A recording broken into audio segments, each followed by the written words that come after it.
Hello बच्चों, welcome to the my YouTube channel educational point. तो स्वागत है आपका मेरे इस नए वीडियो में। आज हम लेके आए हैं आप लोगों के लिए क्लास 11th का बलिदान से, जो कि बलिदान लिखे हैं प्रेमचंद्र ने, और हम इसका कहानी की समीक्षा को देखेंगे।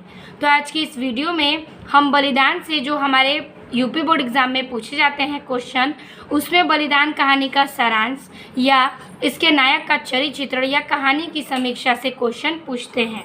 कहानी का सारांश जो है उसका वीडियो और गिरधारी का नायक का, यानी गिरधारी इसके नायक हैं, उनका चरित्र मैंने वीडियो अपलोड कर दिया है। अब जाके मेरे पेज पे देख सकते हैं। ठीक है, तो आज के इस वीडियो में हम कहानी की समीक्षा को देखेंगे। ठीक है, तो देखिए इसमें ये जो कहानी की समीक्षा है, सबसे पहले हम इसमें हेडिंग वाइज करके एक एक टॉपिक्स को क्लियर करेंगे। तो प्रेमचंद्र द्वारा बलिदान लिखा हुआ है, ये याद रखिएगा। और वीडियो को देर ना करते हुए स्टार्ट करते हैं। तो सबसे पहले हम लिखेंगे कि प्रेमचंद्र द्वारा रचित कहानी बलिदान में जमींदार, साहूकार आदि द्वारा किसानों एवं मजदूरों के शोषण का चित्रण किया गया है। इस कहानी की समीक्षा निम्न आधार पर है। तो देखिए इस कहानी की जो समीक्षा है, यानी कि उद्देश्य है, वो ये है, उससे ये सीख मिलती है कि ये जो प्रेमचंद्र द्वारा रचित कहानी बलिदान है, उसमें जो जमींदार और साहूकार लोग हैं, जो लोग पैसे देते हैं और जमींदार होते हैं, ये सब किसानों और मजदूरों को शोषण करते हैं। और उन शोषण के बारे में ही इसमें सारा चित्रण किया गया है कि किस प्रकार किसान और मजदूरों को और उसके नीचे पद वाले, जाति वाले लोगों को ये किस प्रकार शोषण करते हैं, उस बारे में इसका चित्रण हम देखेंगे। तो सबसे पहले हम हेडिंग करेंगे इसका शीर्षक, कि शीर्षक मतलब इस पाठ के शीर्षक में क्या लिखेंगे हम। तो इस पाठ का शीर्षक है बलिदान, और बलिदान का नायक कौन है? गिरधारी। तो हम लिखेंगे कि इस कहानी का नायक गिरधारी है। ठीक है, वह अपने खेतों से प्रगाढ़ प्रेम करता है। तो यहाँ पे देखिए, वह अपने खेतों से प्रगाढ़ प्रेम करता है, यानी कि वह अपने खेतों से बहुत ही लगाव और अत्यधिक प्रेम करता था।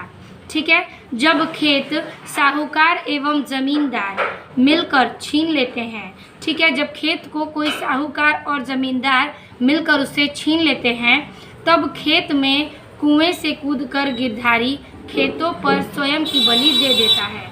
तो जब उसके खेत बिक जाते हैं, तो जो गिरधारी है वो अपने खेत के लिए, खेत में जो कुआं था उसमें कूदकर गिरधारी अपनी बलि दे देता है खुद से। ठीक है, वो खेतों से इतना प्रेम ही करता था कि जब उसका खेत जमींदार और साहूकार ने ले लिया, तो उसे इस प्रकार सदमा लगा कि वह खेत के जो कुएं हैं उसमें कूदकर अपना बलि दे दिया। इस कहानी का शीर्षक बलिदान कहानी से उपयुक्त है, यानी कि ये बलिदान कहानी से उपयुक्त है, और कहानी का शीर्षक भी क्या है? बलिदान है। ठीक है, तो इस प्रकार से हम शीर्षक में इतना ही लिखेंगे, ज़्यादा बड़ा नहीं करेंगे। आपके 5 नंबर के क्वेश्चंस हैं ये, तो हम इसमें 5 हेडिंग करेंगे और सारे का हम अच्छे से लिखते चलेंगे। अब दूसरा हेडिंग है कथानक। ठीक है, तो हम कथानक में क्या लिखेंगे? तो कथानक में हम लिखेंगे कि कवि प्रेमचंद्र ने, ठीक है, कवि प्रेमचंद्र ने ग्रामीण किसानों के शोषण का चित्रण किया है। ठीक है, कवि जो प्रेमचंद्र हैं उसने ग्रामीण किसानों के शोषण का चित्रण किया है। हरखू एक किसान है। ठीक है, हरखू जो है वो गिरधारी का पिता था, और हरखू क्या था? एक किसान है, जो कभी शक्कर का बड़ा व्यापारी हुआ करता था। शक्कर माने चीनी। तो जो पहले जो क्या था, ये शक्कर का व्यापारी हुआ करता था। ठीक है, शक्कर का इसका व्यापार था। ठीक है, तो जो हरखू था वो शक्कर का एक व्यापारी हुआ करता था। वह कई महीनों से बीमार होता है। ठीक है, वह पिछले कई महीनों से बीमार हो गया था। कौन? हरखू। अंत में होली के दिन मृत्यु को वो प्राप्त हो जाता है, यानी कि अंत में जब वो रोग से पीड़ित होता है, तो रोग दुख झेलने के बाद वह होली के दिन उसकी मृत्यु हो जाती है। यानी कि हरखू जो गिरधारी के पिता थे वो बीमार रहते थे, और बीमारी झेलने के बाद होली के दिन उनकी मृत्यु हो जाती है। फिर हम आगे देखेंगे, उसका पुत्र गिरधारी हरखू का श्राद्ध में वह हद से ज़्यादा पैसे खर्च कर देता है। श्राद्ध मतलब काम क्रिया, जो मृत्यु के बाद काम क्रिया होती है। तो उसका जो पुत्र था गिरधारी, वह अपने पिता हरखू की काम क्रिया यानी कि श्राद्ध में हद से ज़्यादा पैसे खर्च कर देता है, यानी कि जितना न होना चाहिए उससे ज़्यादा वह खर्च कर देता है।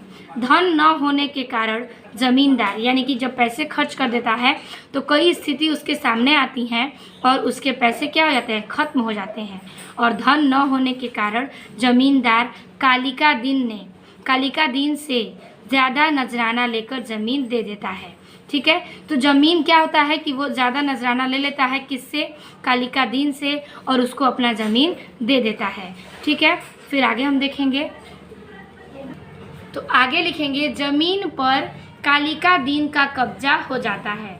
ठीक है, उस जमीन पर कालिका दिन ने कब्जा कर लेता है।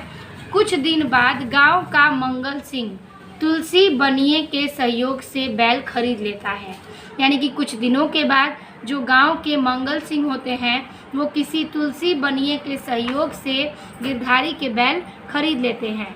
ठीक है, जो गिरधारी का बैल था और खेत तो बिक ही गया उसका ज़मीन। ठीक है, तो जो मंगल सिंह हैं वो तुलसी बनिए हैं, यानी गांव के एक तुलसी हैं जो बनिया हैं, उनके सहयोग से उसके बैल को खरीद लेता है। अब लाचार गिरधारी उस सदमे को बर्दाश्त नहीं कर पाता है। अब जो है गिरधारी जो है लाचार रहता है और सदमे को बर्दाश्त नहीं कर पाता है और रात में घर से गायब हो जाता है। ठीक है, रात ही भर में वह घर से गायब हो जाता है। सुभागी उसकी पत्नी थी। ठीक है, तो सुभागी को रात में प्रेत रूप दिखाई देता है। प्रेत मतलब भूत प्रेत, यानी कि सुभागी को रात में भूत प्रेत दिखाई देने लगता है और फिर कालिका दिन को भूत रूप दिखाई देता है, यानी कि जो सुभागी है उसको भूत प्रेत दिखते हैं और भूत प्रेत के रूप में जो है कालिका दिन दिखता है। तो कालिका दिन जो है वो भूत के रूप में उसे दिखाई पड़ता है। किसको, सुभागी को, जो गिरधारी की पत्नी थी। और कालिका दिन खेत छोड़ देता है, यानी कि जो जमींदार कालिका दिन है वो खेत को हड़पता है और जब वो भूत के रूप में उसे देखता है सुभागी को तो वह खेत छोड़ देता है। शाम के समय अब कोई उधर नहीं जाता। कौन, ज़मीन के पास शाम के समय अब वहाँ पर कोई नहीं जाता। फिर हम आगे लिखेंगे कि सुभागी अब पंचायत में नहीं बैठती। सुभागी जो है वो पंचायत की सदस्य थी, अब पंचायत में नहीं बैठती। उसका परिवार अब मजबूर हो गया था। गिरधारी के परिवार को अब जमींदार बनिए के शोषण से मुक्ति मिल गई थी। ठीक है, कि पंचायत में वो नहीं बैठती और परिवार उसका मजदूर भी था और मजबूर भी था। और गिरधारी के परिवार से अब जमींदार जो बनिए शोषण करते थे उससे उसको मुक्ति मिल गई, क्योंकि वह भूत प्रेत से उसे दिखाई दिया और वो डर गया और उससे खेत को छोड़ दिया। तो इस प्रकार जो गिरधारी का परिवार है वो ज़मीन के शोषण से क्या होता है, मुक्ति मिल जाती है। तो ये हो गया कथानक में जो हम लिखेंगे। और अगला हेडिंग करेंगे पात्र एवं चरित्र चित्रण। ठीक है, पात्र एवं चरित्र चित्रण। तो हम इसमें लिखेंगे बलिदान कहानी के में ग्राम जीवन का चित्रण है। ग्राम्य जीवन का चित्रण है किसमें, बलिदान की कहानी में। पात्रों में मंगल सिंह सिपाही कालिका दिन प्रधान है। कालिका दिन प्रधान है और पात्रों में मंगल सिंह सिपाही हैं। ठीक है, हरखू व्यापारी से किसान बना। हरखू जो है व्यापारी से क्या हुआ, किसान बना, क्योंकि उसका शक्कर का क्या था, व्यापार था, जो कि मैंने आपको कथानक में बताया, और व्यापार से वह किसान बना। उसका पुत्र गिरधारी किसान बना। उसका पुत्र गिरधारी किसान से मजदूर बना है। ठीक है, उसका जो मतलब कि हरखू व्यापारी था, व्यापारी से किसान बना, और किसान का पुत्र गिरधारी वो किसान से मजदूर बन गया। और गिरधारी की पत्नी सुभागी लाला ओमकारनाथ आदि प्रमुख पात्र में हमें कहानी में देखने को मिलती है।